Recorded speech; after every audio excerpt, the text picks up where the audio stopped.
I'd like to think about a question. And it does relate to the passage we've just had and just thought about. And that is it. This is it. What would you expect in a Christian minister?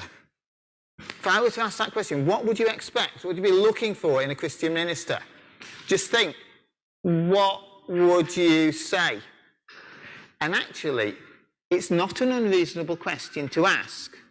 Because if we think about it these days, if a school is going to appoint a teacher, often as part of the selection process, they get a group of pupils to sit in a small convened class. They get the minister to go in, the teacher to go in and to teach that little class. And then later on in the day, the head teacher and the governors talk to the pupils and say, well, what did you think of that one? Now just think about that for a moment. Has anybody here, any of our younger people, been involved in that process, by the way? Yeah, a few of you have, so you know what it's like, you know what I mean. Supposing, if we all think about it, teacher one or prospective teacher one goes in and asks a question. And the pupil puts a hand up and gives the right answer. So the teacher says, yeah, thank you, very good. And then asks another question. And the pupil puts her hand up and gives the wrong answer. And the teacher says, thank you, very good. And asks a third question. And pupil puts her hand up, gives the wrong answer again. And the teacher says, well done, very good. Would you want that teacher? Why not? Why not? Yeah, they're not willing to correct you when you've got it wrong. So let's think about teacher two goes in and starts teaching the class, and what they're saying seems quite interesting, but there's a group over in that corner start chatting. Never mind, the teacher just ignores them and talks to those who are interested, but then some more start chatting among themselves, so the teacher just ignores it and focuses on the few here who are listening. Would you want that teacher? Who says yes? You'd be in that group in that corner, wouldn't you? Yes. Now, generally, would we want that teacher? Why not? They're not willing to rebuke them. They're not willing to say, hang on a minute, that is not good enough. There's no rebuke. Third teacher goes in, very carefully explains to the class what the topic is, carefully explains what they want them to do, sets them off doing some work, and then goes to the desk, sits down, gets a book out, and reads the book for the next 30 minutes. Would you want that teacher? He'd have any teacher, he would. Why not? No encouragement. Why are all of those teachers inadequate? Well, simply this. They're not preparing the pupils for what they know is to come. Now, those of you who are older know exactly what there is to come. Every pupil in our education system is going to face examinations that are going to affect the rest of their lives. And therefore, a teacher, no matter whatever else they do, have to keep their eye on that. That day is coming when those pupils will face their examinations that will affect their lives. And if the teacher takes their eye off that ball, then really, we're going to ask, why are they there? And how does that relate to this passage? Well, what Paul was doing is he's writing to Timothy, a young minister, and he's saying, if you're a minister, this is what you've got to do. This passage is actually one of the latest things the Apostle Paul wrote. It's written right approaching the end of his life. He's writing to this young minister who he'd set up, who he'd trained over the years, who he knew. If it's not the last thing that Paul ever wrote, it's certainly the last thing we've got recorded that Paul ever wrote. So it gives him a sense of the importance of what he's saying here. To Timothy, he's saying to him, this is what a minister needs to be. And that's really encapsulated in our passage, 2 Timothy 4, 1-8. What he does is he sets out the real challenge of what everybody will face. And in verse 1, what it says is Jesus Christ will come to judge the living and the dead when he brings in his kingdom.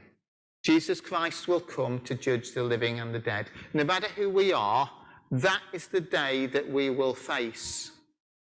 And any minister who takes their mind off that has really lost the plot. And we've got to ask what they're there for. Every one of us will face that day where we will stand in front of Jesus Christ and give an account. And just anticipate what the questions we might be asked. Questions like, what have you done with that forgiveness that I went to the cross to give to you? That's what I did for you. What have you done with that? Questions like, what have you done with, how have you used those gifts that I gave you in this life? Questions like, do you know that greatest commandment that I gave you in Matthew's Gospel? What was the greatest commandment? Anyone know? Anyone know the greatest commandment? Love the Lord your God with all your heart and love your neighbour yourself. What's we going to say when he says, how are you getting on with that one? Because that has got to be the focus, and that's what Paul's saying. That is what we will all one day test. Just as the job of a teacher is to prepare people so they're ready on that day, the job of a minister is to prepare people to be ready on that day. So Paul's writing to Timothy saying, that's what it's all about. Never take your eye off the ball. And what will that involve?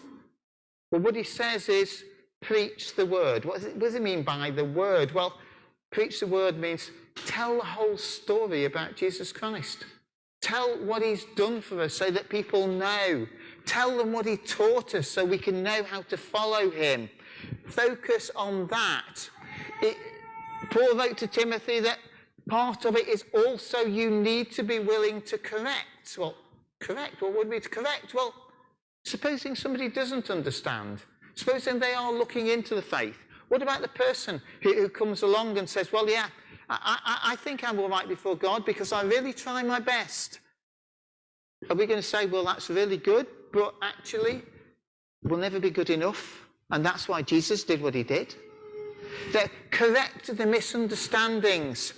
And he tells Timothy there's also a need to rebuke. Tell people, no, that is wrong. Sounds a bit harsh, but what about the person who says, I can live as I like. I can do whatever I want. Blow the consequences on anybody else. If I want something, I should have it. If that means somebody goes without, that's their fault. Yeah, we get this sort of selfishness, this greed that's coming in. We need to be able to stand up and say, actually, that is not right. And it's a rebuke. And of course, Paul tells Timothy, and part of this, you need to encourage. Who needs encouragement? The person who needs encouragement is the person who lacks confidence. You know, the person who says, I can't do this. Yes, you can. You can do it. Oh, I'm not good enough. Doesn't matter. You are good enough in God's sight because look what Christ has done for you. I've tried that before and it didn't work. Doesn't matter. Try again. There's a role of encouragement. What does a person need to be able to do these things? Well, the passage again gives us the answer. It talks about patience. You know, when we're sharing the truth of Jesus Christ to people, we need to be patient. We need to recognise it's not our job to convince them. It's our job to tell, but actually it's the work of the Holy Spirit to convince people, to change people. And sometimes we just have to trust to God and to wait. It takes patience.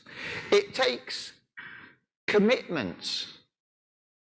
Paul writes to Timothy and says, what you might have to do is you preach this gospel whether the time is favourable or the time is not favourable. Yeah, share the faith, whether it's favourable time or a not favourable time. And by that he means whether it's favourable to us not favourable to the listener. What do I mean by that? Well, have any of us ever heard of these people who feel they ought to share the gospel in every opportunity, and they take this verse and misunderstand it and think, that means whether it's convenient for those other people or not, my job's to share the gospel. So you hear things like, they go into a restaurant, and people are all sitting down there on a pleasant evening, enjoying their meals, and they go in there too. And after a little time, one of them stands up and says, excuse me, can I have your attention? I want to tell you the biggest change that's happened in my life. I want to tell you all about Jesus. It's not the time. You know, other people are just there having a quiet meal. It's not appropriate. I mean, think about the poor chap who's got his girlfriend in front of him, who's got the ring in the box, and he's about to give it, and he's on the next table. And it doesn't mean share the gospel at inappropriate times when it's not favourable for them. It means when it's not favourable to us, i.e. when it puts us out, what people want to hear. I was thinking about that. What does it mean when it puts us out? And I remembered when I used to teach, I used to sort of have management roles as well. And I remember on one occasion, there was quite a lot of work needed doing. So I arranged with the caretaker in the school I was working in not to lock the building because I had things to do that evening in the department. And I was up there, and it'd just gone 9 o'clock at night. The building was unlocked, but there was only really my office on, light on. I was getting there. I was just about ready to pack up and go home when I heard somebody walking in the corridor. Shouldn't be anybody in the corridor. And then my office door opened, and in walked a sixth former. This sixth former lived, his house, his back garden backed onto the school, and he had a fence. And he'd hopped over the fence because he saw my light was on. He came in and he walked into the office. I wondered who it was going to be. And he says, you know that homework? I'm a bit stuck on this. Can you give me a hand? I think it's gone 9 o'clock at night. The next morning, from the next morning onwards, my colleagues and I used to refer to him as the Over the Fence Club. You know, if you get stuck, just come over the fence for homework club, regardless of the time of night. But it wasn't convenient for me, but what did I do? I told him where he was stuck. Because when the time is unfavourable, and maybe we should be with those who are willing, when people have got that question, no matter how difficult it is to us to put ourselves out, we need to share the gospel when it's not favourable. And to do it, we need to be clear-minded. What do I mean by that? Well, quite bluntly, we need to know what we're talking about. If people are coming up to us asking about the Christian faith, they've got questions, we need to know the answers. And for that, we need to study. We need to think about what we're reading. How does it relate to the situations we're really facing in the 21st century? That's the sort of person that we need. Now, for everybody who's sitting there and maybe thinking, I wouldn't like to be in your shoes, Neil. Sounds like a lot to take on. It doesn't just apply to the Christian minister. Because actually, many of us will have a specific calling. A calling from God to serve him in a particular place. And therefore, this passage relates to us all. It applies to all of us. What do I mean? Well, for those of you who are younger, how many of you, out of interest, are the only Christian in your class at school? Yeah, few. How many of you have got maybe 2 or 3 Christians in your class at school? Yeah? Yes, some have. Have you ever wondered, why did God place you in that situation?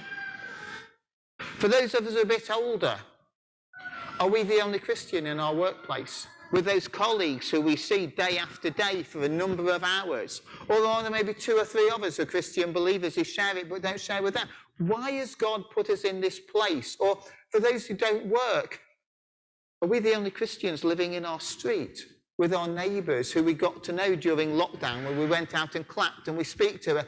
Has God put us there for a purpose? Because it's worth asking the question, because we all have a ministry to share. And therefore this calling is to us all. How are we getting on with it? When we stand in front of Christ, will we be in a position to say, yeah, and I really helped whoever? This passage is one of the last things certainly Paul ever wrote. It was that important. The last thing that we've got recorded that he wrote. It's a call to all of us to really question, are we committed to sharing the gospel of Christ?